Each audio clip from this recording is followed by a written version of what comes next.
National highway 66वर अनेक अपघात, लोकांचं नुकसान कशापायी?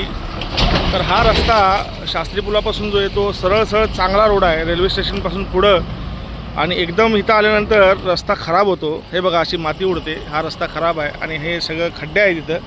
आणि मी समोरचा माणूस काय करतो की ब्रेक मारतो जोरात, आणि पाठीमागच्या माणसाची अनायसे ब्रेकवर पाय जातोच, पण ती गाडी थांबेल असं काही नाही आहे. चला, नुकसान कोणाचं लागलेलं नाही, कोणाला काय माणसांना काही त्रास नाही आहे.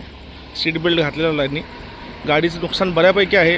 Radiator, condenser, fan assembly, water reservoir, एक इंजेक्टर, टॅपेड कवर आणि पॉवर स्टीरिंगचं एक कंटेनर, बोनेटचे हिंजेस, पुढची काच आणि काय असेल बऱ्यापैकी. बघू आता पुढं काय करायचं आहे. याचं गाडी टो करून मुंबईला न्यायची म्हटल्यावर कमीत कमी 20-25 हजार रुपयाचा खर्च.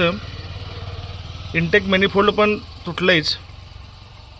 चला ठीक आहे, तुटू दे, जुनं नवीन करून ते जाऊ शकतात. आता चर्चा करूया त्यांच्याशी आणि मग पुढं याचा निर्णय घेऊया.